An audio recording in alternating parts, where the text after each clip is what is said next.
Good evening and welcome to State of Business on our television. I'm Nadun Sirivardhana. Let's have a look at the headlines. ADB reaffirms long-term support for Sri Lanka's sports sector. Colombo inflation holds steady at 2.1% in October. News in detail. The Asian Development Bank has pledged its continued support for the development of Sri Lanka's maritime and transport infrastructure. The reaffirmation of the long-term partnership was announced in Colombo following a high-level meeting recently.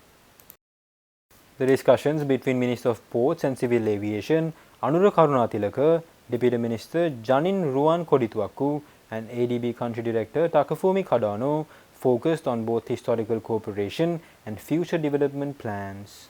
Kadano specifically highlighted the bank's financial backing for engineering projects dating back to the 1970s, including ongoing work on the second phase of the Western Container Terminal. Looking forward, the meeting detailed specific allocations for key initiatives, namely the crucial update of the National Ports Master Plan and the construction of a new breakwater at the Western Container Terminal. Minister Karunatilaka expressed profound gratitude for the bank's sustained partnership and emphasized the government's expectation for maximum support to transform the maritime sector into a central pillar of national economic growth in the coming years. The strategic importance of these projects for enhancing Sri Lanka's regional logistics hub status was a central theme throughout the comprehensive dialogue.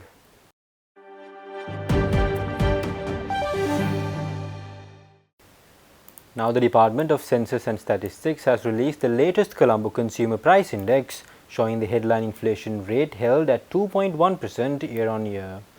The key figures for October was released through a report today. The data reveals a picture of remarkable price stability, with the overall index experiencing only a marginal increase of 193.8, up from 193.7 in September. This represents a minimal monthly change of just 0.1%. A deeper look into the numbers show a mixed contribution from different categories. The food sector saw a year-on-year inflation rate of 3.5%, while non-food inflation was a more subdued 1.4%. However, on a month-to-month basis, food prices actually contributed a slight negative 0.03% to the change, while non-food items contributed a positive 0.10%. The core inflation index, which excludes volatile items like food, energy and transport, also saw a minor increase and registered a year-on-year rate of 2.2%. The report confirms that the general price level in Colombo urban areas has increased by 93.8% since the base year of 2021.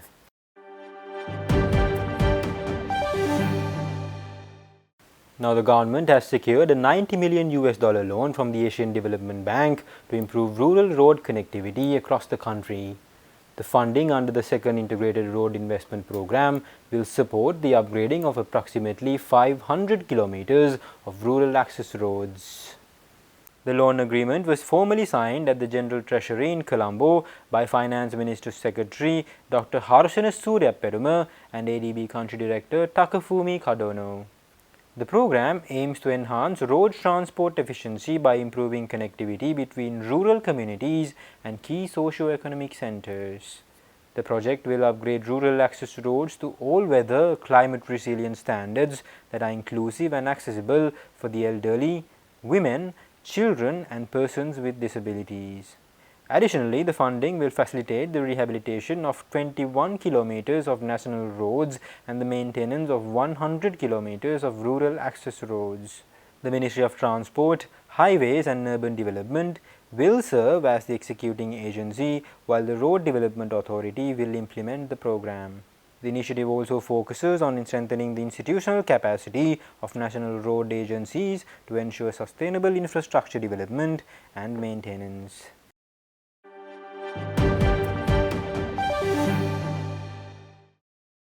Stay tuned, we will return after this short commercial break.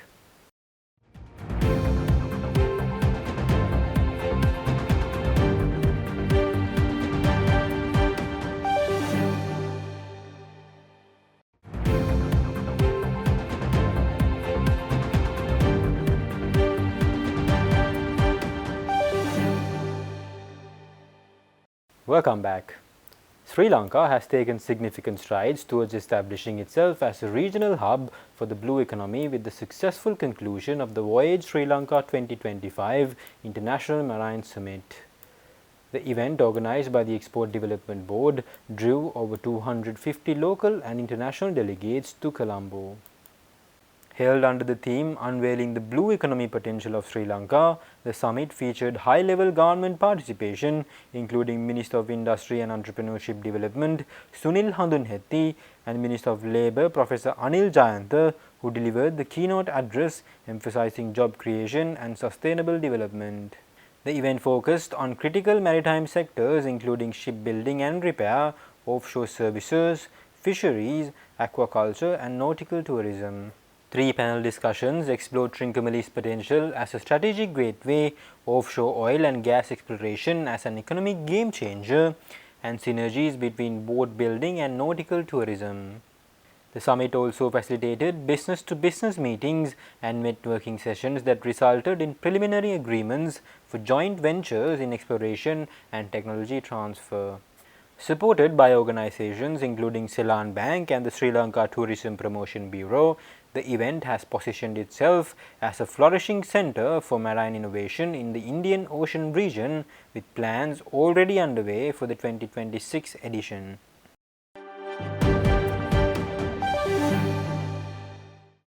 Now, the Japanese government asserts that maritime cooperation between Japan and Sri Lanka has immense potential.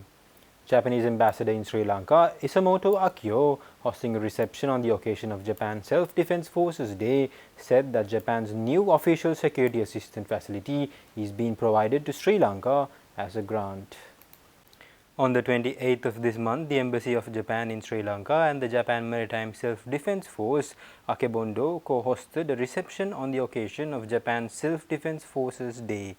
On his remarks, Ambassador Isamoto Akio explained Japan's new official security assistance was launched in 2023 as a grant aid cooperation scheme in Sri Lanka. He noted that OSA provides equipment supplies and infrastructure support to the armed forces and related organizations of partner countries with the objective of enhancing their security and deterrence capabilities and thereby contributing to regional and international peace and stability.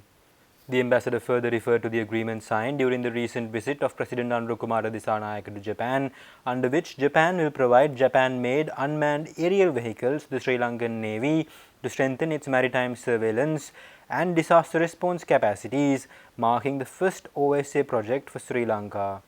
And not only in maritime affairs but also in as many areas as possible, Japan sincerely hopes to continue to work together with Sri Lanka and its people, aiming for a higher ground for our bilateral relationship characterized by a strong historical bond of trust and friendship.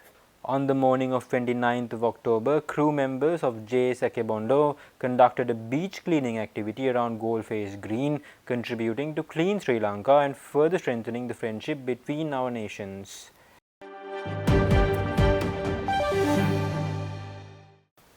Now, Sri Lanka and the Kingdom of Netherlands have concluded their second round of political consultations in The Hague, focusing on strengthening bilateral cooperation across multiple sectors.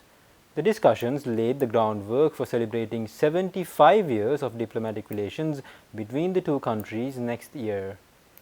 The Sri Lankan delegation was led by Director General of the Europe and North America Division, Sugishwara Gunaratne, while the Netherlands delegation was headed by Asia and Oceania Department Director Dominique Koeling.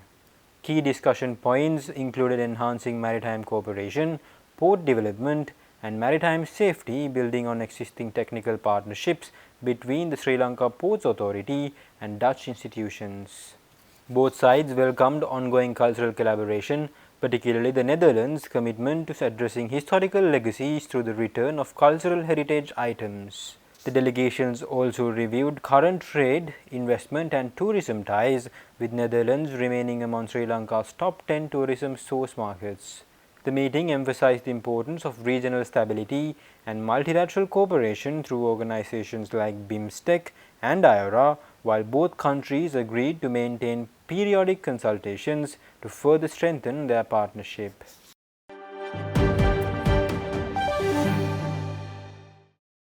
Stay tuned for the stock update.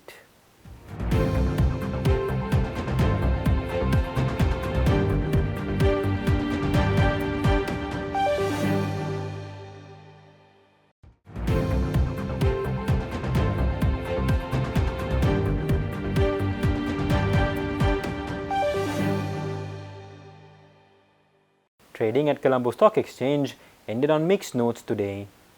The all share price index dropped by 34.69 points to close at 22,804.84. The S&P SL20 gained by 11.20 points to close at 6,213.91. The turnover was 5.6 billion rupees and over 154 million shares were traded. Up next are forex rates.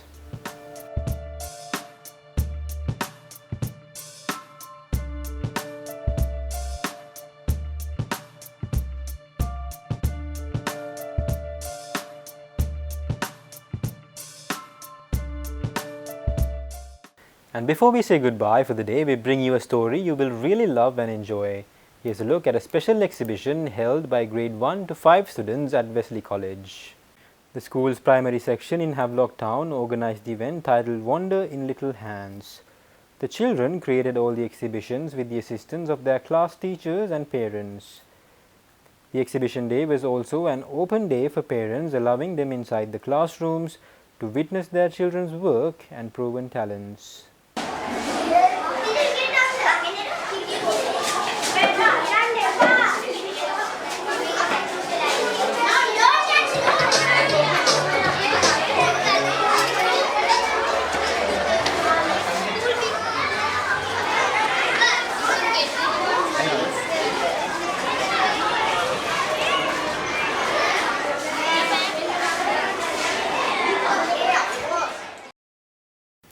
That's all our news for today. For this and more, subscribe to our channel on YouTube and follow us on Facebook.